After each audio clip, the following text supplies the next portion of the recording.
Ang walang kapantay na martial god, unang yugto. Kabanata 84, ang tunay na banta. Ang maliit na blue bamboo snake ay dumulas sa katawan ni Wenwen Yan hanggang sa tuluyan itong umupo sa ibabaw ng kanyang ulo. Ang asul na mga mata nito ay mukhang hindi kapani-paniwalang masama. Lin Feng, tumingin ka sa aking mga mata. Si Wenwen Yan ay nagsasalita ng malakas.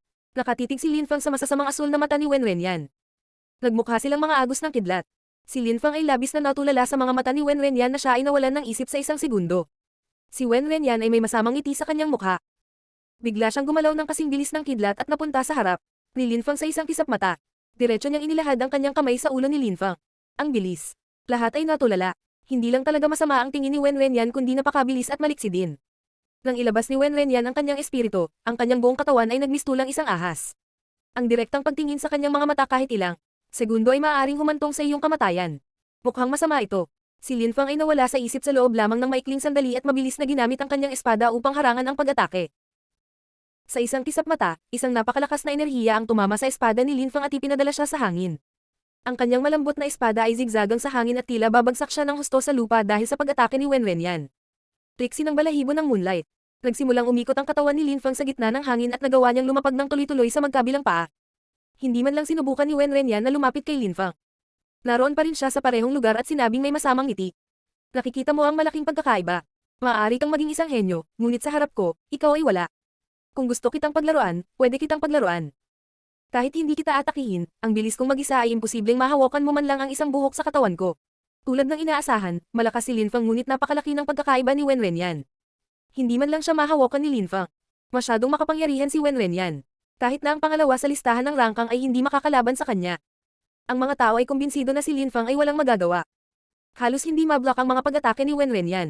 Si Lin Feng ay mabilis na masiraan ng loob at tuluyang mawala ang kanyang buhay. Nanliit ang mga mata ni Lin Feng.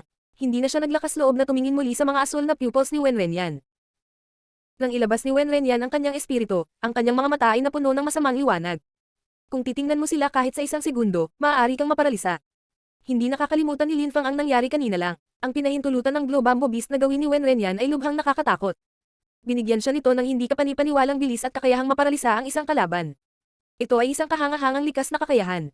Ang ilang mga henyo ay may kamanghamanghang espiritu na mayroon silang malinaw na kalamangan sa maraming tao. Si Wenwen Yan ay isa sa mga taong may kamanghamanghang espiritu. Celestial na espiritu. Nawala ang malamig na tingin ni Lin Feng at napalitan ng isang pares ng itim na mata na mukhang napakasama. Unti-unti niyang namulat ang bawat galaw sa lubang atmosfera na parabang slow motion ang paggalaw ng mundo. Ang kanyang utak ay pinoproseso ang data sa isang hindi kapani-paniwalang bilis.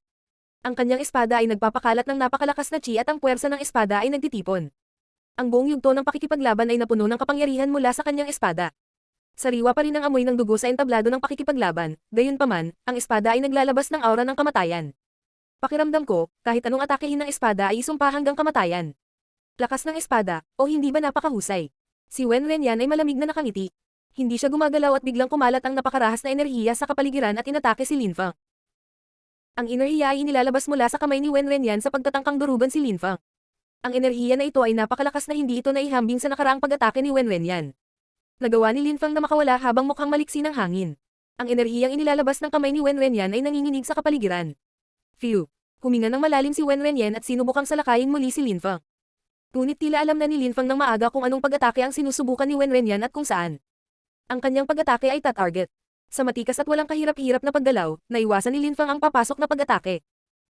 Ang kanyang katawan ay gumagalaw na parang hangin, mukhang magaan at maliksi.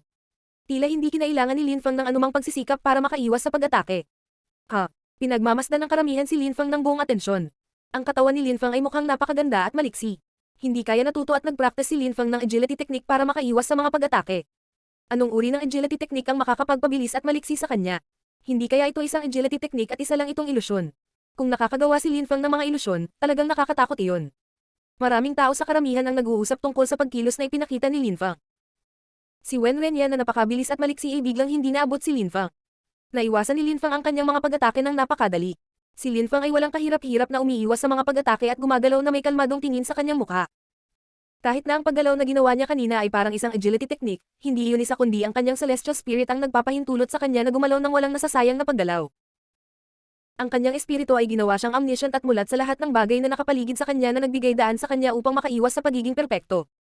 Bukod sa kanyang espiritu na pinakawalan, si Wenwen Yan ay gumagalaw ng mabagal para sa kanya.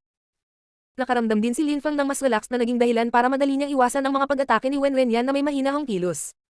Mawala. Tumuso si Linfang. Nagsimulang kumikinang ang espada ni Linfang at matikas niyang ginalaw ang espada sa hangin. Ang puwersang ibinahagi ng espada ay tila kayang lipulin ng anumang bagay sa landas nito. Agad na tumalon pabalik si Wenwenyan sa isang ligtas na distansya at ayaw lumapit kay Linfang. Pareho silang gumagalaw ng hindi kapani-paniwalang mabilis. Paano ka naging mabilis? Sabi ni Wenwenyan, na ang masamang asul ng mga mata ay nakatitig kay Linfang sa gulat. Akala ko ba gusto mo akong paglaruan, bakit bigla kang umaatras? Akala ko wala lang ako kumpara sa'yo, ano bang mali? Bakit ka tumatakas? Malamig ang tono ng tono ni Linfang. Ang mga asul na pupils ni Wenwenyan at ang itim na mga mata ni Linfang ay parehong mukhang demonyo ngunit sa sandaling iyon ay hindi maiwasan ni Wenwenyan na titigan ang mga itim na mata ni Linfang na may bakas ng takot. Bakit pati mata niya nagbago? Baka may espiritu siyang katulad ng Lin. Si Wenwenyan ay nagtataka kung ano ang nangyayari habang nakatingin sa mga mata ni Linfang. Napansin niya na nagbago ang mga mata ni Linfang. Nilalamig sila kanina ngunit ngayon ay tila walang ekspresyon, walang buhay at naglalaman ng walang katapusang kadiliman. Sa opinyon ni Wenwenyan, ito ay maaaring dahil lamang sa isang uring kasanayan o isang espiritu. Ito ang tanging bagay na makapagpapaliwanag sa pagbabago ng mata ni Linfang. Skill or spirit, hindi mahalaga. Papatayin pa rin kita. Naisip iyon ni Wenwenyan sa kaibuturan ng kanyang puso. Nanatili siyang nakatitig kay Linfang at pagkatapos ay nagsabi, Linfang, tingnan mo ang aking mga mata. Ang normal na agresibo at malamig na tingin ni Wenwenyan ay may halong parang hayop na mata. Sa pagkakataong ito nang tumitig si Linfang sa mga mag-aaral ni Wenwenyan ay walang nangyari. Ang kanyang mga mata ay tila dalawang walang katapusang black hole. Tulad ng inaasahan, ito ay isang kasanayan. Imposibleng maparalisa siya. Mukhang nagulat si Wenwenyan. Tila ang kanyang dalawang gasol na mata ay mawawalan ng silbi laban kay Linfang. Huwag kang mag-alala, pinaglalaroan lang kita. Dahil parang naiinip kang mamatay, tutulungan kitang makamit ang iyong layunin. Itinaas ni Wenwenyan ang kanyang ulo. Inilahad niya ang kamay niya sa harapan niya. Ang kanyang asol na mga mata ay nagre-refraction sa liwanag sa paligid niya. Isang ash-gray na chi ang lumabas sa kanyang palad. Ang chi ay nagdadala ng nakamamatay na katahimikan at napuno ng amoy ng kamatayan ng buong arena. Ang Blue Bamboo Snake, bukod sa napakabilis kapag umiiwas sa mga pag-atake, ito ay lubhang makamandag at ang paghawak dito ay nakamamatay. Walang cultivator na ipagsapalaran ang lason na nasa loob ng Blue Bamboo Snake. Ginamit ni Wenwenyan ang kanyang espiritu upang magsanay ng mga demonyong kasanayan na nagbigay daan sa kanya na may hatid ang lason ng Blue Bamboo Snake. Ang lason ay kasing lakas ng karaniwang pag-atake sa antas ng Zuan. Pinayagan nito ang chi na mag-transform sa isang makamandag na chi. Ang ganitong uri ng pag-atake ay napakalakas. Nagawa rin itong maparalisa ang kalaban sa sakit. Ang paghawak dito ay haantong sa kamatayan o matinding pagdurusa. Ang mga ganitong uri ng kasanayan ay napakahirap ding sanayin. Tanging mga napakatalino na mga henyo lamang ang maaaring matuto ng gayong mga kasanayan. Bukod dito, nangangailangan sila ng mga espiritu na maaaring ituring na bihira at misteryoso. Halimbawa, matututo si Wenwenyan ng mga ganoong kasanayan dahil mayroon siyang Blue Bamboo Snake Spirit. Ang kanyang espiritu ay isang perpektong kombinasyon para sa mga ganitong uri ng mga kasanayan na nagbigay daan sa kanya upang magsagawa ng napakalakas na pag-atake. Ang silhwete ni Wenwenyan ay kumislap sa kapaligiran. Mabilis at maliksi ang kanyang bilis tulad ng dati. Sa isang kisap mata ay nasa harap na siya ni Linfang. Pagkatapos ay malupit niyang inatake si Linfang gamit ang kanyang nakamamatay na chi. Nagulat si Linfang sa pagkilos na ito. Naantig na siya sa chi na biglang nagpabagal sa kanyang paggalaw kaysa dati. Gayunpaman, napakabilis at maliksi pa rin ni Linfang kapag umiiwas sa mga pag-atake. Tumalon siya at parang lumulutang sa ere ang katawan niya. Bigla siyang tumalsik gamit ang kanyang kumikinang na espada. Ang mga kakayahan ni Wenwenyan sa paggalaw ay napakahusay din. Siya ay gumagalaw na parang napakabilis at maliksi na ahas. Biglang sumipol ang espada ni Linfang nang dumaan ito sa tabi ng katawan ni Wenwenyan. Matagumpay niyang naiwasan ang hampas ng espada mula kay Linfang. Hindi nakakagulat na si Wenwenyan ay mayabang. Talagang napakalakas niya. Si Linfang ay nakaramdam ng pagtalumbay sa isang segundo. Ang mga asol na mag-aaral ni Wenwenyan pati na rin ang kanyang kamandag ay sapat na para magsagawa ng napakalakas na pag-atake. Bukod dito, ang bilis niya kapag umiiwas ay napakahusay din. Kaya niyang igalaw ang kanyang katawan para makaiwas sa mga atake na parang ahas. At sa wakas, nanatiling hindi nagbabago ang kanyang bilis. Tila walang kahinaan si Wenwenyan. Kung wala si Linfang ng kanyang celestial spirit, hindi niya kakayanin ang bilis ng pag-atake ni Wenwenyan.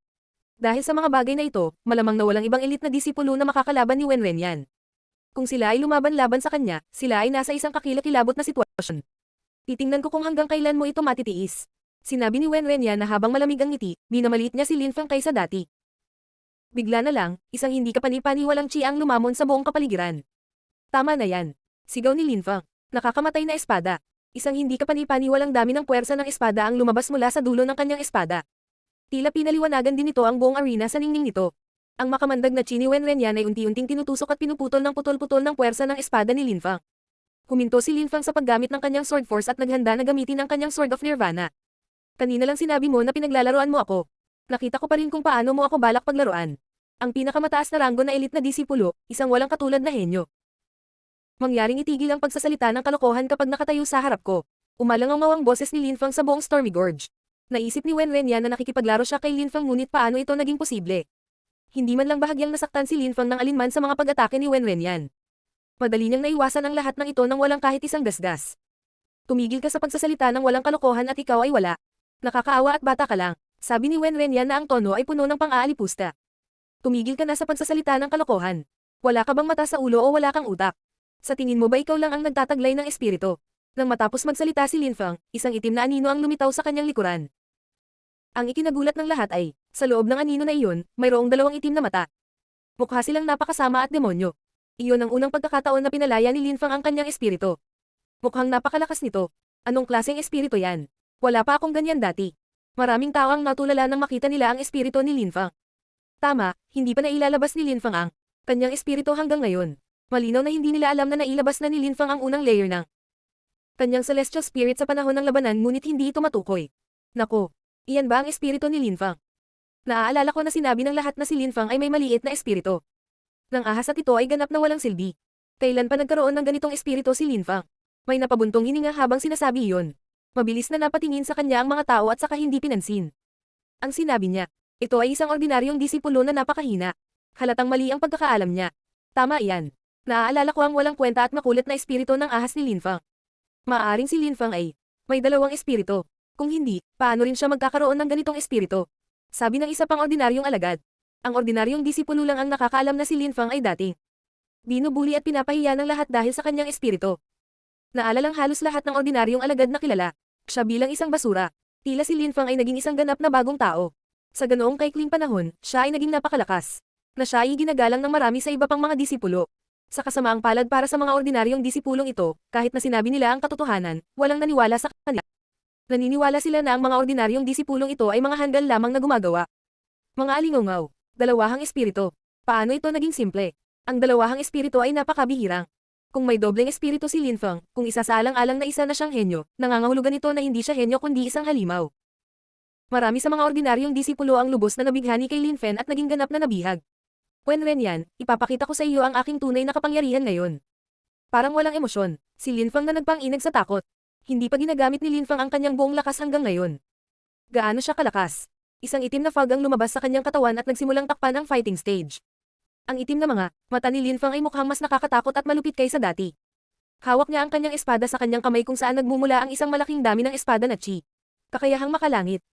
Nang sabihin niyo ni Linfang, isang maliit na puting ilaw ang kumislap sa madilim na mga mag-aaral ni Linfang. Mukha silang mas mapanganib kaysa sa asul na mga mata ni Wen Renyan. Inilabas na ni Linfang ang kanyang espiritu ngunit ito ang unang pagkakataon na gumamit siya ng kakayahan sa espiritu. Celestial ability. Si Wen Renyan ay paralisado kahit papaano. Biglang lumitaw ang espiritu ni Wen Renyan sa kanyang mga mata at ginagamit ang sarili niyang bungo laban sa kanya. Iyon ay isang refraction. May kakaibang sensasyon si Wen Renyan sa sandaling iyon. May impression siya na, sa dilim na iyon, tumatakbo siya ngunit hindi gumagalaw ang kanyang katawan. Triksi ng balahibo ng moonlight. Nagsimulang humakbang si Linfeng, napakabilis ni Linfeng at bigla siyang nagpakita sa harap ni Wen Renyan at itinulak ang kanyang nakamamatay na espada.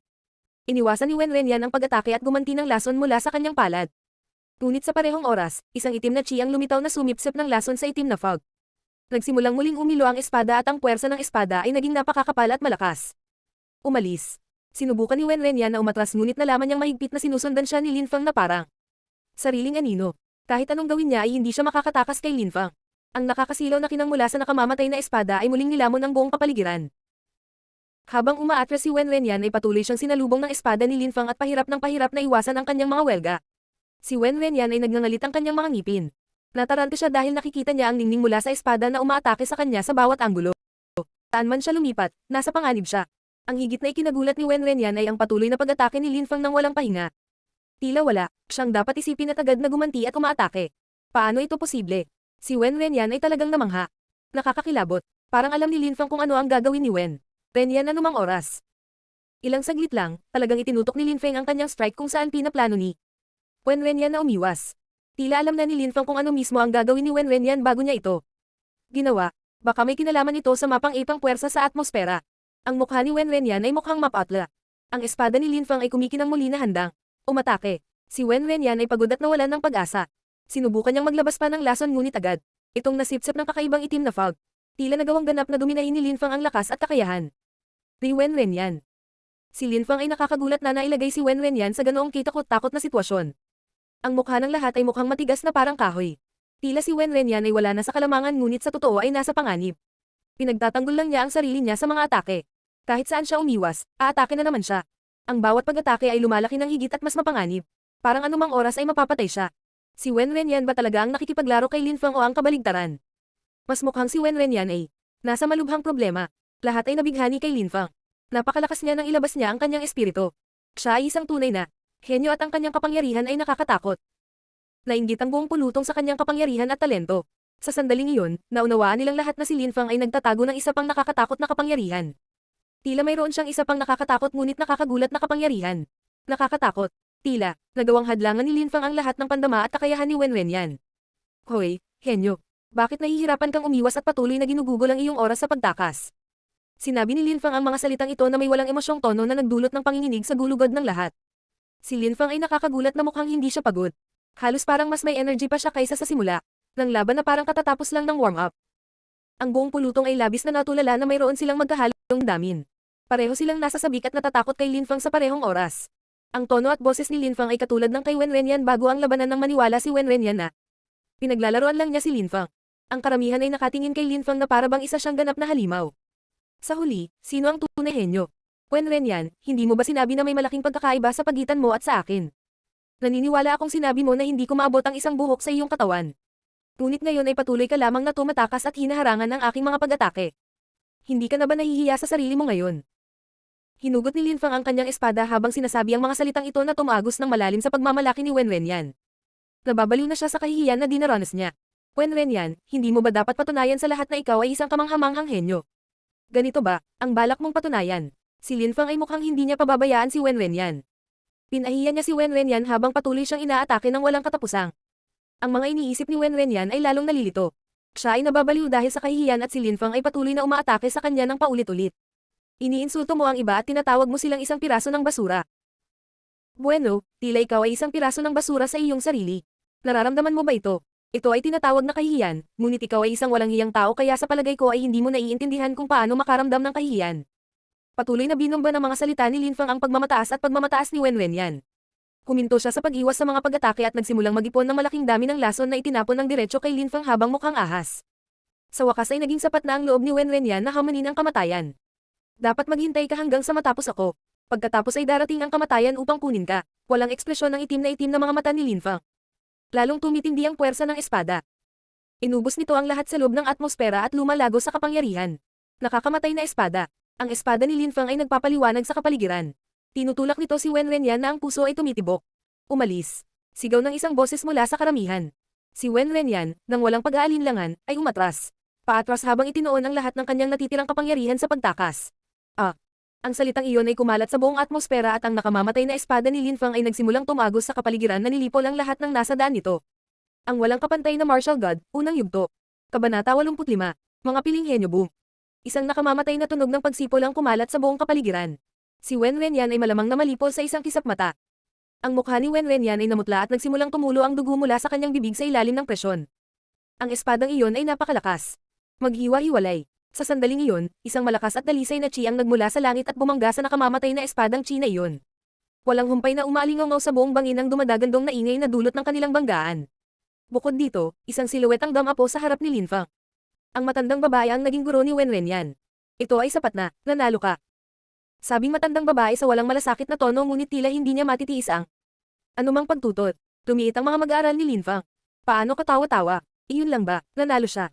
Ngunit si Wenrenyan ay maaaring magpatuloy sa pag-uugali tulad ng dati kung hindi siya mamamatay. Matanda, nakalimutan mo na ba ang kasunduan natin?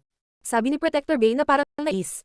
Huwag kang mag-alala, hindi ko ito nakakalimutan pero si Wenrenyan ang nag-iisang alagad ko. Nawalan man ako ng mukha ngayon, hindi ko maisip na mawala ang nag-iisang estudyante ko at makita siyang mamatay. Ang mga salita ng matandang babae ay labis na nagpakilos sa mga tao. Gayunpaman, sinabi niya kay Protector Bay na hindi niya kailangang mag-alala at hindi niya nakalimutan ang kanilang kasunduan. Naantala niya ang labanan ni Linfang at Wenrenyan at nailigtas niya si Wenrenyan. Hindi ba medyo contradiction iyon? Ngunit hindi yun pinansin ng buong karamihan. Nawala pa rin sila sa pag-iisip ng maalala ang espada ni Linfang kanina. Talagang natalo ni Linfang si Wen Wenyan, ang pinakamataas na ranggo na elite na disipulo. Sa sandaling iyon, si Linfang talaga ang naging pinakamalakas sa lahat ng elite na disipulo. Tumayo na si Nan Gangling. Buwan ko siyang nakatitig sa fighting stage ng life and death arena.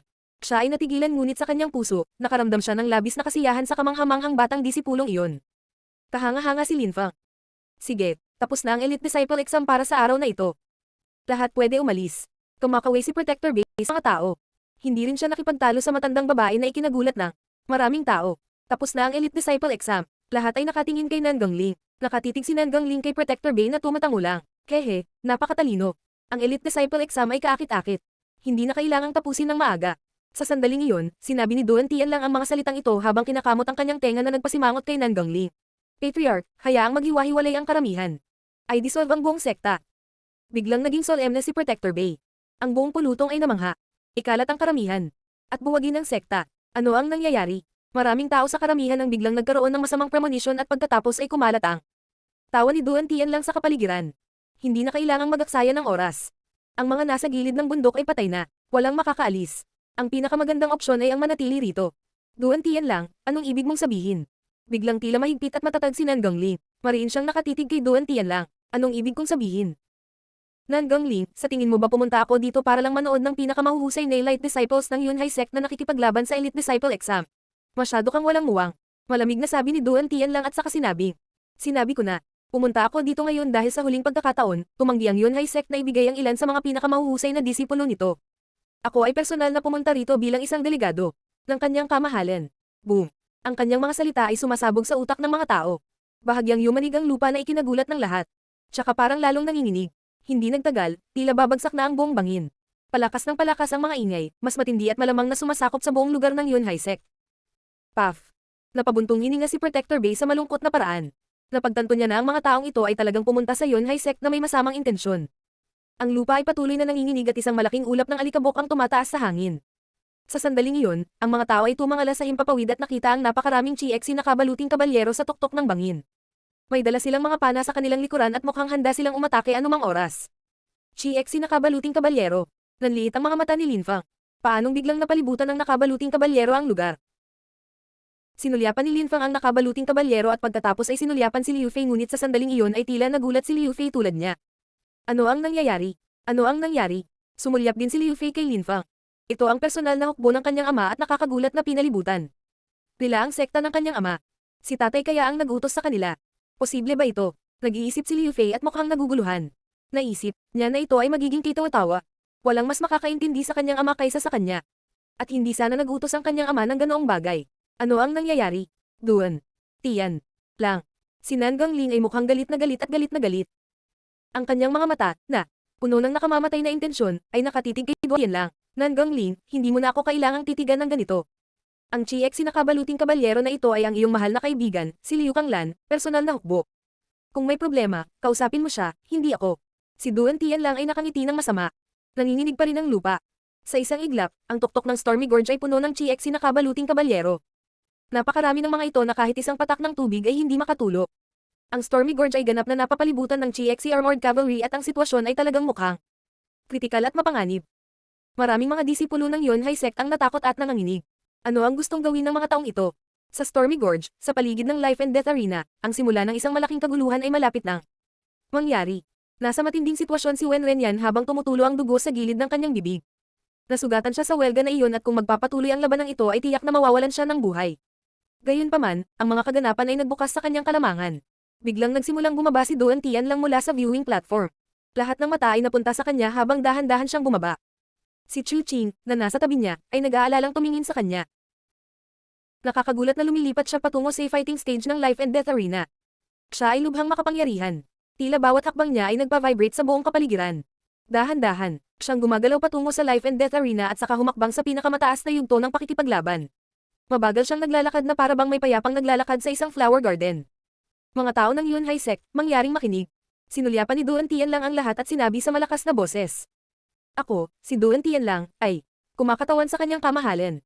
Ang aking tungkulin ay pumili ng ilang natatanging disipulo na sasali sa Holy Courtyard ng Zuyu. Gayunpaman, ang iyong patriarch ay tumanggi na tumulong sa layunan ng kanyang kamahalan. Sa mga araw na ito, galit na galit ang kanyang kamahalan at nais na mawala ang Yunhai sect.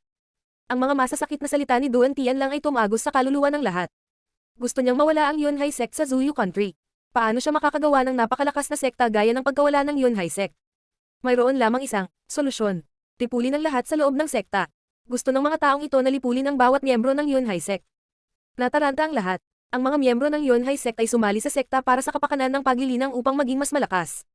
Ang pagpatay ng walang dahilan ay isang kawalan ng katarungan. Gayunpaman, ang kanyang kamahalan ay handang magpakita ng awa.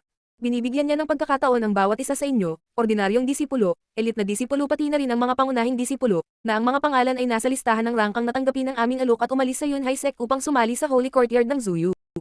Hindi nakakailanganin ng iba. Ang mga salita ni Duan Tianlang ay sumabog sa utak ng lahat. Namanhid ang karamihan matapos marinig ang mga salitang ito. Umalis sa Yunhai sect. Iyong mga niranggo lang na disipulo. Ang mga hindi naranggo ay nakaramdam ng pagkabigo sa kanilang sariling kawalan ng kapangyarihan. Hindi sila magkakaroon ng pagkakataong tamasahin ang pinakamahusay na armas at kasanayan. Baka mamatay pa sila dito dahil sa sekta na pinili nila. Si Nan Gongling, na nakaupo sa viewing platform ay mukhang hindi masaya na marinig ang anunsyo na ito. Nais nilang lipulin ang kanyang minamahal na Yunhai sect. Tama ba ang narinig niya? Ang Yunhai sect ay umiiral na sa loob ng 1,000 taon. Dumaan ito sa maraming malalaking krisis ngunit malamang na hindi kasing seryoso ng kasalukuyang sitwasyon. Ito ay mga pangyayaring nakawasak sa lupa para sa sekta. Ang Haoyu sect, ang Ice and Snow Mountain Village, ang Mosho sect at si Duan Tianlang ay dumating sa Yunhai sect upang ganap na panasan ang mga ugat nito mula sa Zuyu country. Malinaw, ang lahat ng ito ay nagmula sa Imperial Clan. Sila ang nag-atas kay Duan Tianlang para isagawa ang mga gawaing ito. Ang Yunhai sect ay naging biktima ng Imperial Clan.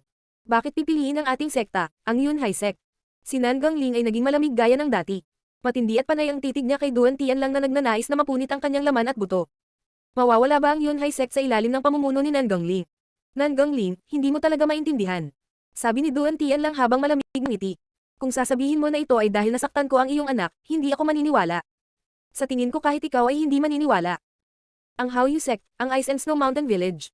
Lahat kayo ay dumating para sa isang hanggal at walang katotohanan na dahilan. Sinulyapan ni Nan Gongling sina Chu Qing at Han Zutian at nagtama ang kanilang mga tingin. Hehe, tama ka, tinanggihan din ng Haoyu sect ang kahilingan sa simula ngunit sinabi ko sa kanila na isasama ko ang buong Yunhai sect o mawawasak. Tapos, tinanggap nila agad. Nagulat si Duan Tianlang sa lahat ng tao. Isama sa kanya ang buong Yunhai sect o mapahamak. Sabi ko na nga ba, sabi ni Nan Gongling na may malungkot na ngiti sa labi. Nang dumating ang lahat ng taong ito, sinubukan ni Nan Gongling na hulaan kung bakit sasama rin si Chu Qing. Kung gayon, bakit ang Yunhai sect? Madaling hulaan, dahil ang Yunhai sect ang pinakamahina at pinakamadaling talunin mula sa lahat ng dakilang kapangyarihan. Kailangan mo lang hayaan ang ilan sa iyong pinakamahuhusay na mga disipulo ng sekta na umalis upang sumama sa akin pagkatapos ay maawa ako sa iyong sekta. Sinungaling ka, isang malambing na boses ang kumalat sa ere. Ito ay nagmula sa isang malambot at magandang silhouette sa karamihan na dahan-daang umuusad patungo sa fighting stage ng life and death arena. Bakas sa ekspresyon, ng mukha niya ang matinding at mapait na puot. Duan Tianlang, nagsisinungaling ka. Ang magagandang pisngi ni Liu Fei ay biglang tila napakaputla. Napuno siya ng galit at galit. Kung pinili mo ang Yunhai sect, Duan Tianlang, ito ay dahil nagsiselos ka sa aking ama. Inggit ka sa kanya. Naiinggit ka sa kanyang lakas at talento. Kaya naman pinili mo ang Yunhai sect at nagplano laban dito. Nagsinungaling ka at pinasama ko muna ang Chizu na kabaluting kabalyero. Ang lahat ng ito ay dahil gusto mong magdusa ang aking ama dahil nagsiselos ka na hinding-hindi mo siya mapapantayan. Napuno ng puot si Liu Fei at pagkatapos ay malamig niyang idinagdag. Duan Tianlang, walang hiya ka. Nakakadiri ka. Maraming tao ang namangha nang marinig nila ang mga salita ni Liu Fei. Sa Yunhai sect, walang nakakaalam kung ano talaga ang status ni Liu Fei o kung sino ang kanyang ama. Sa mga sinasabi ni Liu Fei, tila may mataas na posisyon ang kanyang ama sa loob ng bansa, lalo na kung kinainggitan siya ng mga kamanghamanghang at sikat na cultivator gaya ni Duan Tianlang. Bukod, ano ang mga kabayong nakabaluti ng Chizu? Sila ang mga pribadong tropa ng ama ni Liu Fei. Ang banal na palaso, Liu Kanglan. Maraming tao ang nagsabi niya ng sabay-sabay. Sa bansa ng Zuyu, sinabi na mayroong isang lalaki na mas maluwalhati at sikat kaysa kay Duan Tianlang. Ang lalaking iyon ay maaaring si Liu Kanglan lamang at ang kanyang banal na palaso. Sa isang punto, si Liu Kanglan ang pinuno ng isang malaking hukbo na binubuo ng libu-libong mga cultivator at nailigtas nila ang isang lungsod mula sa pagkawasak. Napatay nila ang libu-libong tropa ng kaaway. Isang palaso sa kanyang likod, isang tao. Siya ay namuno sa isang buong hukbo sa kanyang sarili. Napatay niya ang napakaraming sundalo ng kaaway at nang makabalik siya, napuno siya ng dugo at nakoma. Ang banal na araw ay isang simbolo ng Zuyu country. Bukod dito, ang mga kabayong nakabaluti ng Chizu ay nagpasindak at natakot sa mga kaaway. Ang ipinagmamalaki ng lahat ay na si Liu Kanglan ay isang miyembro ng Yunhai sect at kahit na tinutulungan niya ang Imperial Clan, palagi siyang tapat sa Yunhai sect at noon pa man ay ipinagmamalaki niya ang pagiging isa sa mga miyembro nito. Ang pangalan ng pamilya ni Liu Fei ay Liu Mas lalo siyang mamahalin ng maraming tao dahil doon. Fei, paano mo maiisip na ganyan si Uncle Duan Tian lang? Magkaibigan kami ng tatay mo. Para kami, magkapatid. Paano ako magsiselos sa kanya? Napailing si Duan Tian lang at nakangiti. Nakatingin siya kay Liu Fei na may mga mata na puno ng pagmamahal. Iyon ay mas nakaramdam ng takot sa lahat. Ang ama ni Liu Fei at siya ay magkaibigan sa dibdib. Naisip ni Nangang Ling na si Duan Tian lang ay tubhang taksil. Parang gusto siyang sa muka. Ikaw at ang tatay ko ay magkaibigan sa dibdib, parang magkapatid. Ngunit gusto mong lipulin ang Yunhai sect at lahat ng kaibigan at kapwa-miyembro ng aking ama. Ang mga mata ni Liu Fei, na puno ng pagkasuklam, ay nakatitig ng malalim kay Duan Tian lang. Fei, iyon ang nais ng kanyang kamahalan. Kung lipulin ko ang Yunhai sect, ito ay dahil lamang sa iniutos ng kanyang kamahalan. Ito ay walang personalan. Ang Yunhai sect ngayon ay hindi Yunhai sect ng bukas. Ang gusto nitong gawin ngayon ay haadlang lamang sa pagunlad ng ilang mga disipulo, lalo na ang mga henyo. Ang pag-alis ay magiging isang magandang pagkakataon para sa kanila na matuto at makinabang mula sa pinakamahusay na mga mapagkukunan na magagamit. At saka, naniniwala ako na matutuwa silang lahat. Kung hindi ka naniniwala sa akin, halika at tingnan mo. May ngiti si Duan Tian lang sa gilid ng kanyang bibig. Tumingon siya at tumingin sa buong crowd. Naging yelo, ang ekspresyon ng mukha niya. Totoo lahat ng sinabi ko. Ang mga ranggo na disipulo, na handang umalis sa Yunhai sect, mangyaring agad na. Tumipat doon sa Chizu na kabaluting kabalyero. Mangyaring tandaan na wala kang maraming oras. Biglang nabalisa ang buong karamihan. Maraming tao ang nakatingin kay Nangang Ling at sa mga elder ng sekta. Yung mga nais umalis, pwede na umalis. Huwag manatili sa aking Yunhai sect. Biglang sinabi yun ni Protector Bay habang winawagayway ang kanyang kamay. Tagapagtanggol Bay. Nakatingin si Nangang Ling kay Protector Bay na parang hindi niya maintindihan ang ibig sabihin ng matanda. Patriarch, ito ay kanilang sariling desisyon. Si Protector Bay ay mukhang malungkot na parang nadurog ang kanyang puso. Mahirap iwanan ang mga ranggo na disipulo. Lahat sila ay sobrang talino. Bukod dito, balang araw, malamang na tumaas pa sila sa mas mataas na taas. Kawawa naman. Sige, sabi ni Nangang Ling na alam kung gaano kalungkot ang nararamdaman ni Protector Bay. Kaya naman, hindi na siya tumutol at saka tumango. Salamat Patriarch at elders ng sekta. Maraming tao, nang makita nilang tumango si Nangang Ling, nagsimulang lumipat patungo sa mga kabayong nakabaluti ng Chizu. Sa isang kisap mata, daan-daang mga disipulo ang gumagalaw patungo sa mga kabayong nakabaluti ng Chizu. Bukod pa rito, ang bilang ng mga disipulong lumilipat patungo sa mga kabayo ay higit pa sa bilang ng mga aktual na kasalukuyang nakaranggo ng mga disipulo. Maraming mga walang ranggo na disipulo ang nagsisikap na ipasa ang kanilang sarili bilang isa sa mga ranggo na disipulo ng Yunhai sect. Tumigil ka dyan. Si Duan Tian lang ay may malaking ngiti sa kanyang mukha. Fei, nakikita mo. Naiintindihan ng mga taong ito na binibigyan ko sila ng magandang pagkakataon at pinahahalagahan nila ito.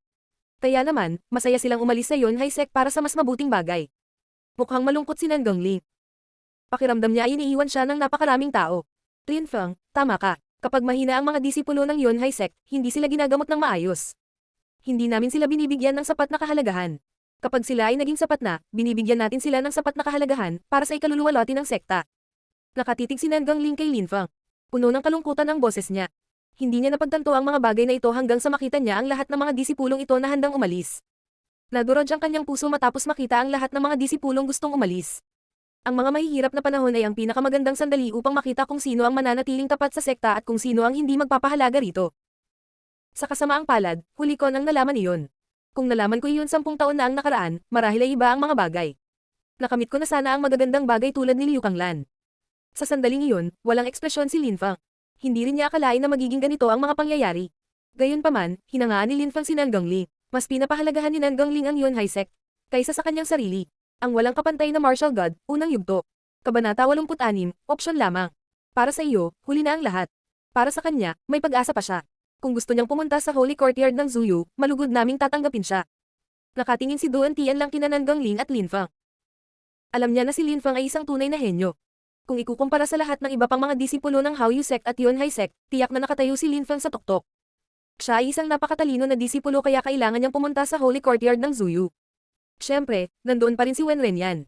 Kahit na siya ay natalo ni Lin Feng, siya ay napakalakas pa rin at ang kanyang estilo sa pakikipaglaban ay talagang nakamamatay. Kung wala pa si Lin Feng doon, si Wen Renyan na sana ang pinakanamumukod tanging disipulo ng Yunhai sect.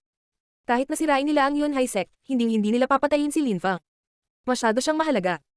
Isa siyang kakaibang henyo na minsan lang makikita. Si Lin Feng ay may magandang kinabukasan na may walang katapusang mga posibilidad. Namangha ang lahat sa talento ni Lin Feng at nainggit sa kanya. Ano ang kailangan nilang gawin para maging iginagalang ng iba tulad ni Lin Feng? Bukod dito, tila ang sitwasyon ay tulad ng inilarawan ni Lin Feng. Sa Yunhai sect, ang mga mahihina ay binubuli at pinagbantaan. Kaya't walang may bibigay ang Yunhai sect sa mga hindi pa nagpapakita ng lakas. Kayong dalawa, sumang-ayon ka lang sa aking mga tuntunin at ang mga pintuan ng Holy Courtyard ng Zuyu ay magbubukas para sa iyo. Hindi na kailangang ulitin ang aking sarili, ngunit ang pahayag na ang mga kondisyon ng pagsasanay ay magiging mas mahusay kaysa sa Yunhai Sect ay isang katotohanan. Si Duan Tian lang ay direktang nakatingin kina Lin Fang at Wen Renyan. Ang banal na loob na iyon ng Zuyu. Naisip ni Lin Fang ang katotohanan na ilang beses na siyang hiniling ni Liu Fei at gusto siyang sumali sa Holy Courtyard ng Zuyu ngunit hindi pa rin siya nagbigay ng sagot. Hindi niya akalain na may magtatanong sa kanya na pumunta ulit doon at sa ganoong kaikling panahon. Talagang hindi niya naisip na ito ay sa ilalim ng mga kondisyong ito. Si Wen Renyan ay mukhang matigas, pagkatapos ay sinulyapan niya ang matandang babae na nakatayo sa kanyang gilid at pagkatapos ay kay Duan Tian lang. May evil smile siya sa mukha. Magaling ang guru ko at nirerespeto ako ng Yunhai Sect. Tama bang umalis ako? Naisip ni Wen Renyan. Pinigilan ng matandang babae si Lin Fang na patayin si Wen Renyan. Sa wakas ay mababayaran na ni Wen Ren. Yan ang lahat ng mga bagay na ginawa niya para sa kanya.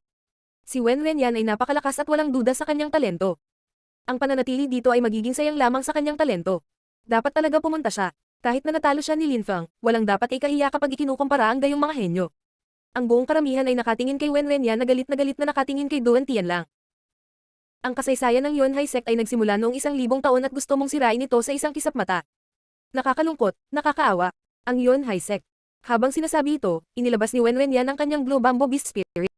Sa sobrang bilis, inilunsad niya ang sarili kay Duan Tian lang habang sumisigaw ng malakas. Ang Yunhai Sect ay mabubuhay sa pamamagitan ko. Magiging mas malakas ako kaysa sa sinuman sa sekta noon. Nang matapos niya ang kanyang pangungusap, si Wen Renyan ay lumapag na sa tabi ni Duan Tian lang habang mukhang masama gaya ng dati. Nagulat ang buong karamihan. Hindi nila alam ang ginagawa ni Wen Renyan at puro masamang tingin lang ang nakita nila sa mga mata nito. Ipagkanulo niya ang sekta at sasali sa Holy Courtyard ng Zuyu. Napakawalang hiyang tao. Talagang wala siyang pakialam sa pagkawala ng mukha. Paano magagawa ng sekta ang gayong kasuklam-suklam?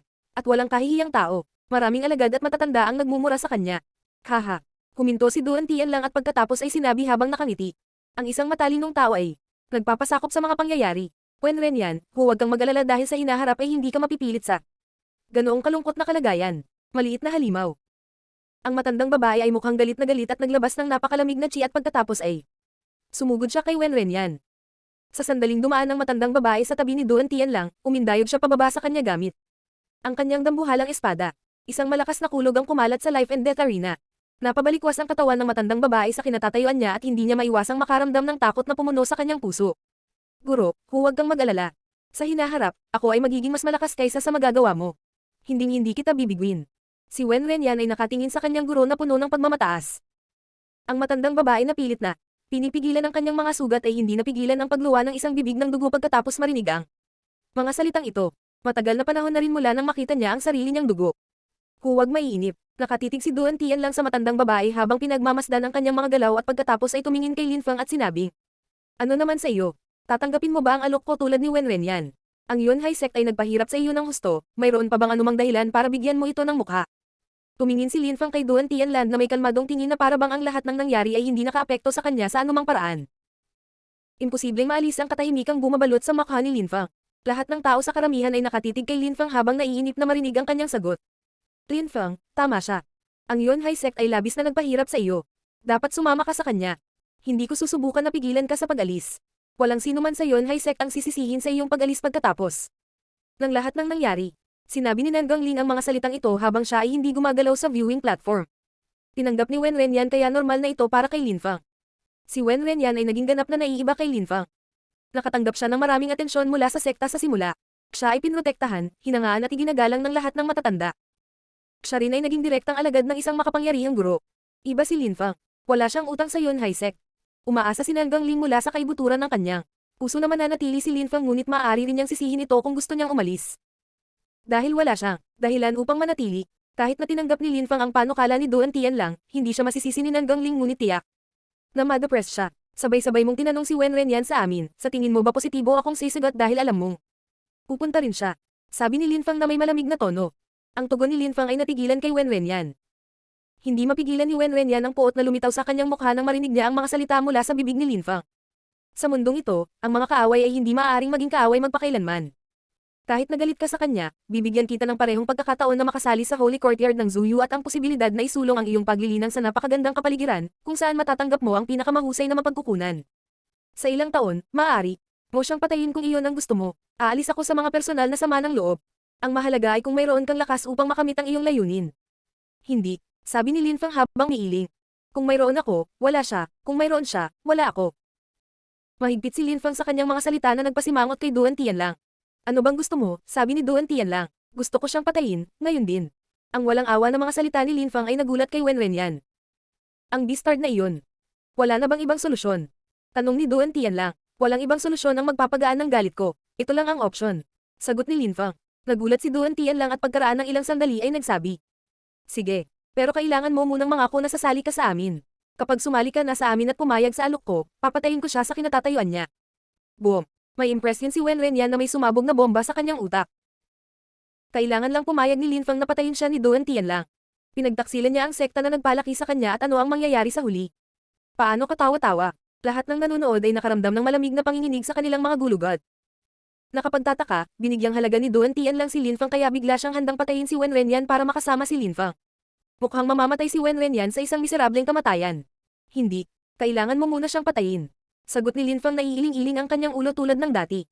Kung papatayin ko siya, babalikan mo ba ang pangako mo, sabi ni Duan Tianlang habang umiiling din. Sinusubukan mo ba akong gamitin? Napangiti si Lin Fang nang marinig niya ang mga salita ni Duan Tianlang. Napakatalino mong ngunit napakawalang puso mo rin. Magaling kang magmanipula ng iba ayon sa gusto mo, ayoko ng mga ganyang klaseng tao. So ibig mong sabihin tinatanggihan mo ang offer ko, sabi ni Duan Tianlang sa medyo galit na tono. Talaga, sabi ni Lin Fang habang walang pakialam na tumango siya na nagpagulat sa lahat ng nanonood. Nakakagulat na tumanggi si Lin Fang na pumunta sa Holy Courtyard ng Zuyu. Sinubukan pa niyang linlangan si Duan Tianlang na patayin si Wen Renyan. Lahat ay nakatingin kay Lin Fang na may nalilitong ekspresyon. Walang nakakaintindi kung bakit kikilos si Lin Fang sa ganoong paraan. Wen Renyan, nakita mo ba? Isa kang basura. Kapag hindi ka na kailangan, walang magdadalawang isip na itapon ka. Kahit na manatiling buhay ka, tiyak na mabubuhay ka magpakailanman sa aking anino. Ang mga salita ni Lin Fang ay parang matalas na talon na pumutol sa pagmamataas ni Wen Renyan sa maliliit na piraso. Nadurog lang ang kanyang kayabangan at pride, hinding-hindi niya makakalimutan ang sandaling ito. Tama iyan. Isang beses lang tumanggo si Lin Fang at si Wen Renyan ay papatayin. Kung gaano katawa ang kanyang sitwasyon. Tama na yan. Sabi ni Duan Tianlang na ngayon ay masama ang loob matapos gamitin. Nakatitig kay Lin Fang, sinabi niya. Hinahangaan ko ang iyong katapangan ngunit maaari mo bang ibigay sa akin ang iyong dahilan para tanggihan ang aking alok? Naisip ni Duan Tianlang na kinasusuklaman ni Lin Fang ang Yunhai Sect dahil sa lahat ng sinabi niya. Madali niyang mapapatay si Wen Renyan anumang oras kung makukumbansin nito si Lin Fang na sumama sa kanila. Kahit na ang Yunhai Sect mismo ay hindi gaanong mahalaga sa akin, mayroon akong utang na loob sa pasasalamat sa pagkilala at pagpapahalaga ni Protector Bay. Siya ay nagmamalasakit sa akin at patuloy na pinoprotektahan ako. At saka, sa Yunhai Sect, mayroon akong mga kaibigan na parang mga kapatid ko. Paano ko sila iiwan para sa makamundong bagay? Kalmado pa rin ang mukha ni Lin Fang. Pagkatapos ay dinagdag niya sa isang walang malasakit na tono. Ako, si Lin Fang, ay may sariling mga talento at ang aking katapatan ay hindi mabibili. Hindi malakas ang boses niya pero narinig at naintindihan siya ng lahat. Nagmamalasakit sa akin si Protector Bay. Paano ko sila iiwan para sa makamundong bagay? Ito ang mga pangungusap na hinding-hindi malilimutan ng buong pulutong ng mga disipulo tulad ng tunog na nagmumula sa mga tambol sa bangin ng Zanggo. Ito ay isang bagay na hindi nila malilimutan sa kanilang buhay. Bagamat parang mga simpleng salita ang mga ito, hindi ito isang bagay na maaaring sabihin ng kahit sino sa ilalim ng mga sitwasyong ito. Sa sandaling iyon, naisip ng maraming tao si Protector Bay at napagtanto kung gaano siya kahalaga sa sekta. Talagang ipinagmamalaki ni Protector Bay ang dalawang bagay sa kanyang buhay. Ang una ay tinanggap niya si Liu Kanglan bilang kanyang estudyante at ang pangalawa ay si Lin Fang. Ang mga salita ng batang disipulong iyon ay lubhang nakaantig sa kanya. Protector Bay, hindi ka nagkakamali. Mayroon akong mga matang ngunit hindi ko nakilala ang Mount Tai at ngayon, napagtanto ko na mayroon tayong napakagandang disipulo sa loob ng sekta. Hindi napigilan ni Nanggang Ling na purihin si Protector Bay at pag-alitan ang sarili. Nakatingin din ang matandang babae kay Protector Bay at sinabi, mas maganda ang mata mo kaysa sa akin. Tatandaan ko ang kasunduan natin. Huwag kang mag-alala. Sabi ni Protector Bay habang tumatango na ikina-curious ng mga tao. Lahat sila ay nagtataka kung ano ang pinag-uusapan ng dalawang tagapagtanggol na ito. Naririnig ng mga tao ang tungkol sa kanilang kasunduan ngunit hindi pa rin alam kung ano ang kanilang pinag-uusapan. Sa sandaling iyon, si Duan Tianlang ay may galit na galit sa kanyang mukha. Ang walang kapantay na martial god, unang yugto. Chapter 87, Cold-Blooded. Kehe, sa totoo lang, nagulat ako sa desisyon mo. Si Duan Tianlang ay may malamig na ngiti sa gilid ng kanyang bibig habang nakatitig kay Lin Fang. Ikaw ay isang henyo. Talagang pinahahalagahan ko ang iyong talento at kakayahan sa pakikipaglaban. Nag-alok ako sa iyo ng isang magandang pagkakataon ngunit hindi mo ito gustong samantalahin. Napakahalaga para sa iyo na maunawaan na dahil ikaw ay isang henyo, hindi kay tuturing na tulad ng ibang tao na tumanggi sa pagkakataong ito, kung tatanggi ka, wala akong magagawa kundi ang kumilos ng padalos-dalos. Hindi kita bibitawan at hindi ko nahahayaang magpatuloy sa buhay mo. Kung tumanggi ka, mapapahamak ka. Biglang napuno si Duan Tian lang ng layuning pumatay habang ang isang malakas na chi ay pinakawalan at binaril patungo kay Lin Fang. Hindi nagbago ang ekspresyon ni Lin Fang mula sa dati niyang kalmadong ekspresyon. Malano na naiintindihan niya ang ibig sabihin ni Duan Tian lang ngunit naunawaan na niya ang mga kahihinatnan ng kanyang mga pagpipilian. Ang ilang mga desisyon sa buhay ay kailangang piliin ng mabuti dahil maaari itong humantong sa isang tao sa kanilang sariling kamatayan. Duan Tian lang, hindi ako papayag na hawakan mo siya. Sa sandaling iyon, biglang tumalon si Liu Fei sa harap ni Lin Fang upang pigilan si Duan Tian lang sa pag-atake kay Lin Fang. Mukhang galit na galit siya sa mga kinikilos nito. Palagi niyang iniisip na si Lin Fang ay isang pervert na may nakatagong intensyon. Hindi niya akalain na masasabi ni Lin Fang ang mga nakakaantig na bagay habang ang kanyang buhay ay nakataya. Ngayon ay ipinakita na niya ang kanyang tunay na pagkatao. Lahat ng sinabi niya sa ngayon ay lubos na nakaantig kay Liu Fei. Natuklasan niya ang isang bagong aspeto ng personalidad nito na hindi niya napansin noon. Si Lin Fang ay napakahusay na talento kaya hindi siya maaaring mamatay. Nakakaawa kung dito siya namatay sa mga ganitong sitwasyon. Sa sandaling iyon, kritikal ang sitwasyon para sa Yunhai Sect. Ginagamit ni Liu Fei ang kanyang sariling buhay upang manindagan para sa sekta at protektahan ito. May pag-asa siyang maiiwasan niya ang pinakamasamang posibleng kahihinatnan. Fei, dapat siyang mamatay. Mukhang matatag si Duan Tian lang sa kanyang resolusyon. Hindi ako papayag na hawakan mo siya. Sabi ni Liu Fei habang siya ay lalong nagngangalit. Tinitigan niya nang, masama si Duan Tian lang. Fei, bakit masyado kang nagmamalasakit sa kanya? Ano ang ibig niyang sabihin sa iyo? Ang anak ni Duan Tian lang, si Duan Han, ay nakatitig kay Lin Fang. Nakilala niya siya mula sa kanilang pagtatagpo kanina. Sa araw na dumating siya sa Yunhai Sect kasama ang nakabaluting kabalyero ni Chi Xi, tumigil sila dahil kilala siya ni Liu Fei. Gayunpaman, sinabi niya na sila ay kapwa mga disipulo lamang ng parehong sekta at wala nang iba pa. Ngunit sa sandaling iyon, pinoprotektahan ni Liu Fei si Lin Fang sa kanyang buhay. Naguguluhan si Duan Han. Siya ay isang henyo at palaging umaasa na si Liu Fei ay magiging kanyang asawa. Ang relasyon namin ay wala sa iyo. Sabi ni Liu Fei habang mariing nakatitig kay Duan Han. Pagkatapos ay sinulyapan niya ang lahat ng Chi Xi na kabaluting kabalyero at bamantong hininga. Dapat makinig kayong lahat sa akin, wala akong pakialam kung sino kayo, status ninyo, o kahit kaninong utos ang ginagawa ninyo. Hindi ako papayag na hawakan mo siya, kung hindi, ipapaalam ko sa aking ama at darating ang kanyang hukbo upang alagaan ka. Napakapangit ng mukha ni Duan Han sa sandaling iyon. Pagkatapos ay sinabi niya sa sobrang malamig na tono. Fei, gusto mo ba ang binatang ito? Hindi bagay sa iyo. Galit na sabi ni Liu Fei. Ang nagustuhan niya ay wala sa negosyo ni Duan Han. Natigilan si Duan Han. Ang kanyang ekspresyon ay nagbago mula sa pagkagulat sa isang makha na kahawig ng isang masamang demonyo. Pagkatapos ay sinabi niya sa malamig na tono. Sige. Ngayon may pangalawang dahilan para mamatay siya. Lin Fang, palagi kang nagsasabi ng mahahaba at matuwid na mga salita, ano ang ginagawa mo ngayon sa likod ng babaeng iyon? Si Lin Fang ay nakangiti ng matipid. Lagi siyang pinoprotektahan ni Liu Fei. Tumipat si Lin Fang sa harap ni Liu Fei, hinawakan ang kanyang kamay at bamulo. Ikaw ang aking kasintahan, paano ko hahayaang protektahan mo ako?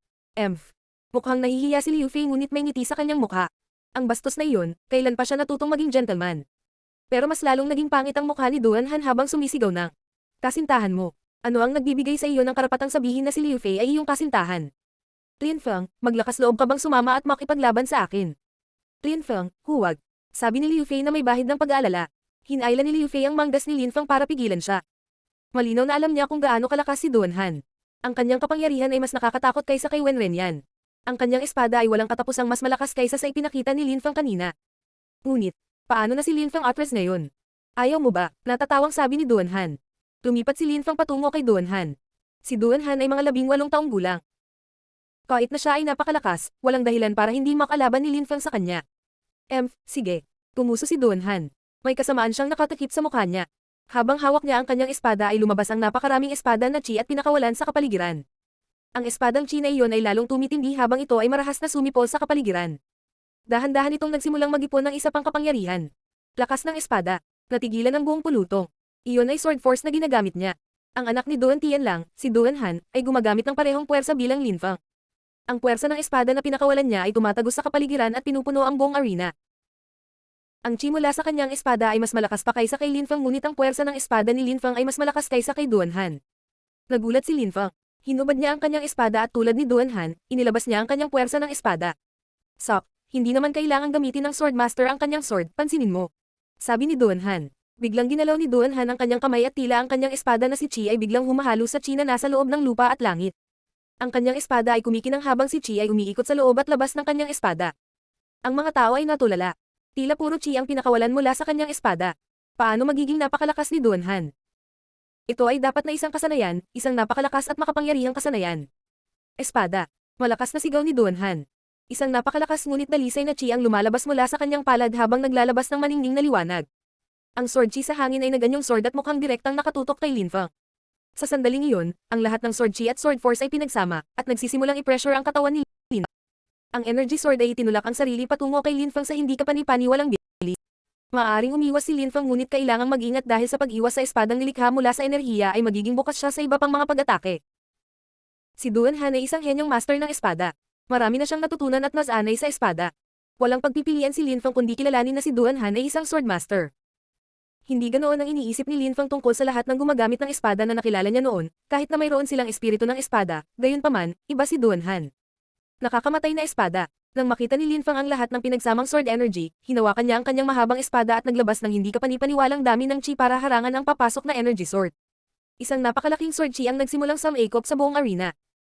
Gayunpaman, tila ang espada ni Linfang na si Chi ay hindi kayang makipagkompetensya sa sword energy na pinakawalan ni Duanhan. Gaano kalakas? Nagsimulang magdilat ang kanyang mga pupil.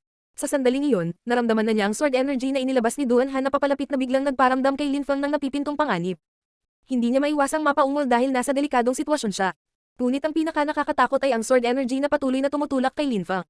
Boom! Napaatras si Linfang ng ilang hakbang at nagsimulang tumulo ang dugo mula sa sulok ng kanyang bibig. Isang matangkad na pulang dugo ang tumutulo sa kanyang baba. Ang mga damit ni Linfang ay punit-punit at ang kanyang katawan ay puno ng mga sugat. Si Liu Fei na nasa hindi kalayuan sa kanyang likuran ay tumakbo ng diretso sa kanya at inalok ang kanyang kamay upang tulungan siyang tumayo. Okay lang ako. Walang pakialam na sabi ni Linfang habang umiiling. Ang lahat ng sword chi at sword force ay nagsimulang magsama sa isa pang energy sword. Kahit na natalo si Linfang, mananatili pa rin siyang matapang hanggang sa huli. Gaano kalakas? Hindi siya gaanong mas matanda kay Wen Renyan ngunit mas malakas siya. Isa pang henyo yun, isang henyo na master ng espada. Ang karamihan ay nag-iisip ng lahat ng uri ng mga bagay. Ang isang master ng espada ay napakalakas, higit pa sa inaasahan. Nakikita mo ba ngayon? Hindi ka makatiis kahit isang pag-atake. Wala kaming pinagsamahan. Hahabulin mo ang mga yapak ko magpakailanman. Nakatitig si Duanhan kay Linfang at mukhang sobrang lamig. Pagkatapos ay itinaas niya ang kanyang kamay at sumigaw. Itaas ang iyong mga busog. Ha? Ang malakas na sigaw ay kumalat sa buong kapaligiran ng bangin at pagkatapos ay itinaas ng lahat ng mga kabalyeryang nakasakay sa kanilang GXC armored horse ang kanilang mga busog. Napuno na nila ng buo ang bangin sa tuktok ng bangin. Isang nakakatakot na chi ang pumuno sa hangin sa itaas ng life and death arena. Kailangan ko lang magsalita ng isang beses at lahat ay magpapaputok ng kanilang mga busog. Papatayin nila ang sinuman sa isang salita lang mula sa akin. Paano mo naisip na makakalaban mo ako? Maaari mong ibaba ang iyong mga busog, sinabi ni Duanhan sa kanila na ibaba ang kanilang mga busog at lahat ng mga kabalyero ay agad na ibinaba ang kanilang mga busog. Ang lakas mo at ang lakas ko ay hindi man lang maihahambing. Hindi mo maaaring makabisado ang mga puwersa sa parehong antas ng sa akin. Bakit mo iniisip na maaari kang maging matalik kay Liu Fei kung hindi ko magawa? Sabi ni Duanhan na may malamig na tono. Duanhan, isa kang walang hiyang asshole. Sigaw ni Liu Fei na galit na nagmumura kay Duanhan. Kung napakalakas mo ngayon, ito ay dahil sa angkan kung saan ka lumaki, na nagmula sa pamilyang imperial. Hindi mo alam kung ano ang kakulangan ng mahuhusay na guro at mapagkukunan. Bakit mo ginagawa ito kay Linfang? Bukod dito, si Linfang ay isang dalubhasa sa pag-aaral ng martial skills at agility techniques. Hindi mo ba napansin na ang kanyang mga kasanayan ay may kapangyarihan ng pinakamataas na kalidad na mga kasanayan sa antas ng Zuan? Nakuha niya ang lahat sa pamamagitan ng pag-asa sa kanyang sarili. Kapangyarihan. Hindi ka ba nahihiya na ipakita ang kapangyarihan na nakuha mo mula sa iyong angkan sa harap ni Linfang? Ang lahat ng natutunan mo at lahat ng kapangyarihan na mayroon ka ay dahil sa iyong pamilya at dahil mayroon kang mataas na katayuan. Hindi mo na kailangang umasa sa iyong talento. Baka ba? Hindi mo maitatanggi, gayunpaman, nalubos kong pinagkadalubhasaan ang lahat ng mga kasanayang ito. Hindi mo may kakaila na ako ngayon ay isang napakalakas na cultivator. Wala talaga kaming pagkakapareho ni Linfang. Sabi ni Duanhan na hindi sumasang-ayon. Kay Liu Fei, kahit na ganun, ano bang problema mo? Huwag kalimutan na mas matanda ka rin kay Linfang. Sa loob ng 2 taon, magiging mas malakas siya kaysa sa iyo. Nakakaawa ka at walang hiya. Si Liu Fei ay sumisigaw at lahat ay tumatango bilang pagsang-ayon sa kanyang sinasabi. Tama iyan. Lahat ng sinabi ni Liu Fei kay Duanhan ay talagang may katwiran. Dahil si Duanhan ay nagmula sa isang makapangyarihang pamilya at may napakataas na katayuan na hindi nangangahulugan na hindi siya likas na matalino o hindi maaaring gumamit ng mga puwersa ng maayos. Gayunpaman, mas matalino ba siya kaysa kay Linfang? Ang background ni Linfang ay hindi kasing ganda ng kay Duanhan. Maaari lamang umasa si Linfang sa kanyang sarili upang makuha ang kanyang kapangyarihan. Kung lumipat si Linfang kay Duanhan, malamang na maraming beses siyang mas malakas kaysa sa kanya. Bukod dito, si Linfang ay napakabata pa. Mas bata siya ng 2 taon kay Duanhan. Sapat na ang 2 taon para lampasan ni Linfang si Duanhan kahit na walang parehong mapagkukunan. Si Lin Fang ay mas matalino kaysa kay Duan Han. Kahit anong sabihin mo, ang malakas ay malakas, ang mahina ay mahina. Ngayon, mamamatay siya. Galit na sabi ni Duan Han. Sige, hindi ka namin kailangan makisali, Fei Fei. Maya-maya, magiging miyembro ka na ng pamilya ko kaya halika at tumabi ka sa akin. Sinabi yun ni Duan Tian lang habang nakatingin kay Liu Fei. Tila kumbinsido siya na balang araw ay magiging asawa ng kanyang anak si Liu Fei. Sa iyong panaginip. Ako, si Liu Fei, ay hindi kailanman magiging miyembro ng iyong pamilya. Naiinis na sigaw ni Liu Fei. Liu Fei, huwag kang magsalita ng ganyan sa harap ko. Iyan ay isang malaking pagkakasala. Huwag kalimutan na ang pamilya Duan ay bahagi rin ng Imperial Clan. Ginalaw ni Duan Tian lang ang kanyang braso.